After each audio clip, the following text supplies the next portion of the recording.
Yo, what up? We are back in Tekken 8, and in this video I'm going to explain to you how Lydia works in this game. A lot of people out there seem to think she's completely broken and that there is no counterplay, and that is not the case at all. I fell in love with this character back in Tekken 7 and I was glad we got her in Tekken 8, but unfortunately she's not really the same. But even then, a lot of people misjudge her strength because she's a rare character and whenever they fight her they have no idea what's going on. But it's not that complicated. Honestly, I don't even think the character is that strong, but I know someone's gonna call me biased or a down player in the comments or whatever. Let's just get into it. So, first things first, let's start with forward 2, which a lot of people seem to have a problem with, but this is steppable in both directions. And if you do step it, there is a huge recovery on this move. But anyway, on block this says +5, but in reality this is actually -1 because the fastest move from horse stance is 16 frames. This leaves enough room for an 11 frame move or faster. But the 16 frame hit engager is also punishable on block, so we're gonna think twice before we throw it out. Besides that, we have an armored high, a counter hit launching low, and an airborne homing mid. Now, what I want you to understand from this is that all of these moves make her lose her turn, so you can press after this, including the low, which you don't even hit the block, and it's -1 on hit. Now, that armor move might say +1, but keep in mind that the fastest move from Wolf is 15 frames. That's a 14 frame gap. So no matter how she gets into horse, the situation will always be the same. It's a +5 on block, she'll do a move and then you can take your turn. Unless she starts throwing out these big kicks. These moves are slow, but they are actually plus on block and transition to wolf. You don't want this. So when this starts happening, this is where you have to start dealing with a stance. But how do you do that? Well, I'm gonna show you two different ways to mind game this stance on block, and the Lydia player ain't gonna find any of them very funny. So first things first, this horse stance low is launch punishable on block, which doesn't really matter because we're not gonna be blocking it. But I will have you know that you would need a 15 frame move or slower in order to actually get launched by this, so just don't be an idiot, I guess. But anyway, let's dive into the first strategy, which I decided to nickname the I-10 strat. If you down jab here, this will beat every option she can do besides the airborne mid. And you can also confirm the armor into a launcher. Now, the airborne mid will lose to a jab, but the jab will also lose to the low, which doesn't really matter, and the armor. So this strategy comes down to mixing Lydia on block between a jab and a low jab, and if her pilot understands what is at risk, they're probably not gonna wanna play that game. Even though we're kinda forced to in Tekken 8 because our neutral kinda sucks. But anyway, also keep in mind that this is practice mode, so I'm just letting her do whatever the fuck she wants. But in a real match, if you hit a jab or a down jab, like, you will be plus after that. So just take your turn, or your float, or whatever it is. Now, the second strategy is more straightforward, but it is undoubtedly riskier. So let's call it the I-12 strat. If you have a 12 frame move, especially with a nice counter hit property like Kazuya or Jun, you can use it to trade with the armor move, and to beat this, Lydia has to use the mid hit engager, which is punishable on block, so the mind game here is 12 frames or block. Also, if your name happens to be Nina Williams or even Armor King, these guys have 12 frame mids.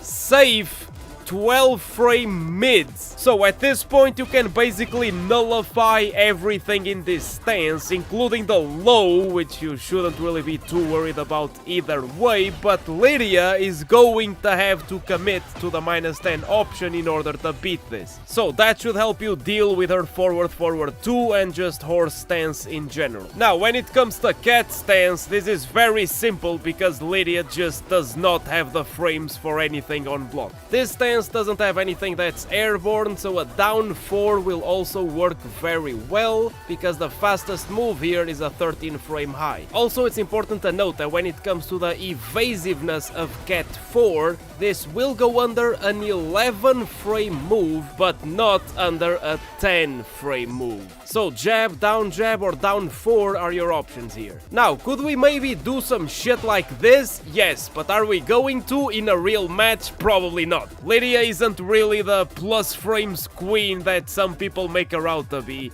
although I wish she was. But speaking of plus frames, on neutral we have this move and this move, which is not 12 frames, by the way. This shit has been wrong since release and they just never fixed it. Shows you how much they care. Either way, both of these moves are relatively slow, so you're not really gonna see them used a lot in neutral. What you will see used a lot is this. Back 1, which is +2. But a +2 doesn't really mean a whole lot because all the frame trap options would be highs, so you can always try to down jab, down 4, sidestep. After you do that shit once or twice, Lydia might commit to like an airborne move, but then you can float her with a jab or something. Like, there are a lot of mind games to be played around the +2. The really dangerous shit about this character is this, which is -12 on block, but you can charge this to make it +8 into Wolf. Although if you suspect I'm gonna charge this, you can actually step it both ways, leaving my ass completely open. And then there is this, which is +7 low into stance, although it is launch punishable on block. And then of course forward 2 if it counter hits, otherwise trying to mix up on block, it's not the best use of it. Besides that, most of our neutral tools aren't really anything to write home about. I mean, I guess this is pretty good as well for like with punishment, but besides that, like, her down forward 1 is -5 on block, but just you wait, because if I land this shit, it's +2, like, bro, come on. Her standing 4, which is 13 frames, is +1 on hit. Back in Tekken 7, you could do this into a high punch, but now you can only do it into the mid kick, and it's -14. She does have a couple counter hit launchers at the end of these strings, but I feel like most people don't really fall for it, plus they're punishable on block. But anyway, you'll probably see some Lydias use this string, which is -15. This is also -15 on block, and this is a natural hit launcher, which is -14. Oh, but then she's gonna go in heat and suddenly she becomes the best character in the game or whatever. Her heat is fucking broken. Like, bro, her heat is decent, pretty good, but it's not that serious. The best tool this character has in heat is the fact that her forward 2 now counter hits naturally, which means you can whiff punish with it, or even just straight punish 14 frames with it, but that is not easy to do. Heaven and Earth, on the other hand, is pretty cool, but it's more of a knowledge and reaction check than anything else. So, there are two types of Heaven and Earth transitions. You have the usual press up when she's in stance, which is a manual transition, but then she also has a couple of moves that will transition automatically into Heaven and Earth, and those are much more dangerous. And whenever an automatic transition happens, she will be plus. But there are only 4 moves where that actually happens. We have running 1, which is a +5 on block linear high, Wolf stance 1, but getting to Wolf stance can be tricky by itself, although keep in mind that if she counter hits forward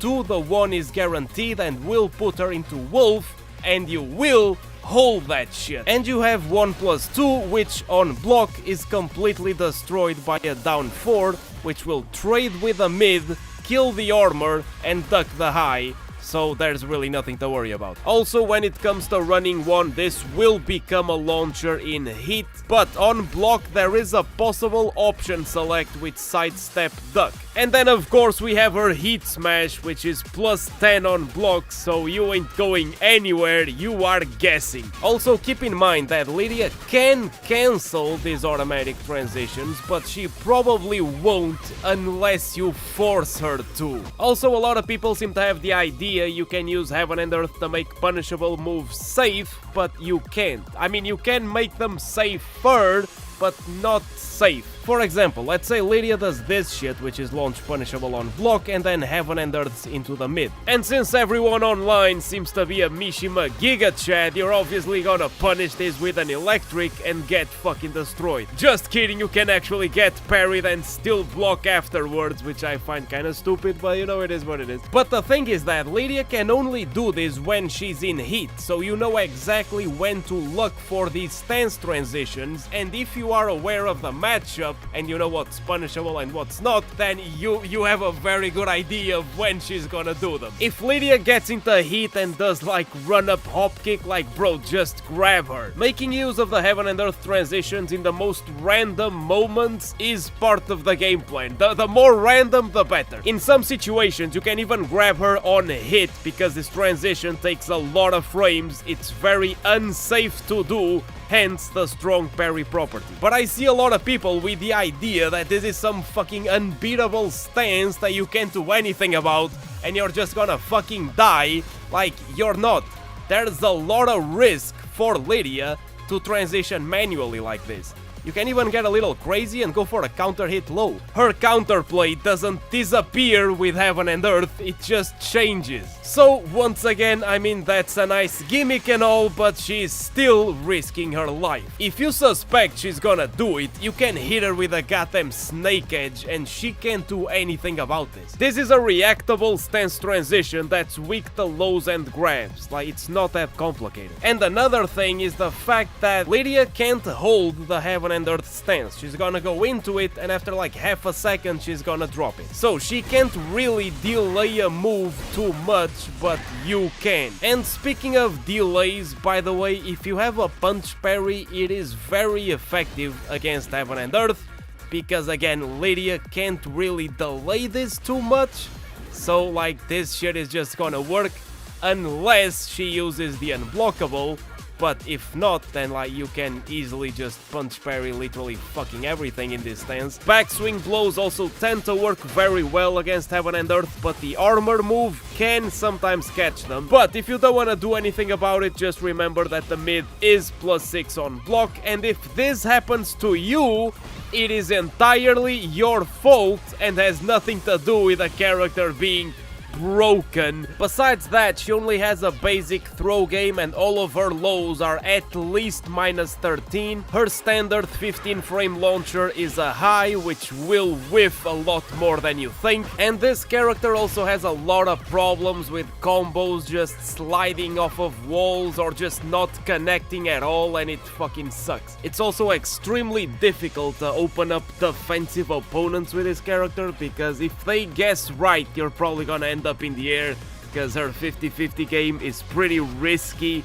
Like, bro, if you think it's stressful to play against Lydia, trust me, it's stressful to play with Lydia as well. I play this character because I love Lydia. She is my favorite Tekken character, but she's not a well-designed character in this game. She's not. But we still gotta mention Wolf stance, which is her most dangerous stance in my opinion, and kinda fucked up, not gonna lie. This is the only Lydia stance that I could recommend power crushing, even though there is a chunky low. If you fully charge this move at +8, this will frame trap, and this will also frame trap. And they're both wall splats, by the way, but still they are not fast enough to go through a power crush. Another way of getting to Wolf is through this move, which again, on block she doesn't really have the frames for anything, but on hit you don't have the frames for anything. Her Wolf stance doesn't have any evasion, but this move, when charged, can go under certain characters' jabs, but not all characters, right? Like, it's not a high crushing move, it's just a wonky hitbox, I guess. I don't know, man, Tekken 8. But it doesn't really matter too much either way. If you believe in the low, just duck. If not, just power crush. Still, as far as matchups go, she's pretty standard as long as you understand Heaven and Earth. She doesn't have any Warrior's Instinct, no Hell Sweep or Electrics, barely no evasion. Her stances aren't crushing highs. She can't hit burst or hit smash from any stance. Not that you'd want to either way, because her hit smash is like 18 frames frame startup and doesn't wall splat, which should be universal by the way. Her pressure game doesn't come close to Ana or Horang. She's not gonna do taunt setups or wall splat you on block. No snake edges or low unblockable launchers. No chip damage buffs. No safe down 4-2 launcher. Again, just a pretty standard Tekken character, but she does enjoy going to the casino and betting her life on some mental frames. Either way, I hope this guide was useful. Don't forget to leave a like. I'll see you next time. Peace.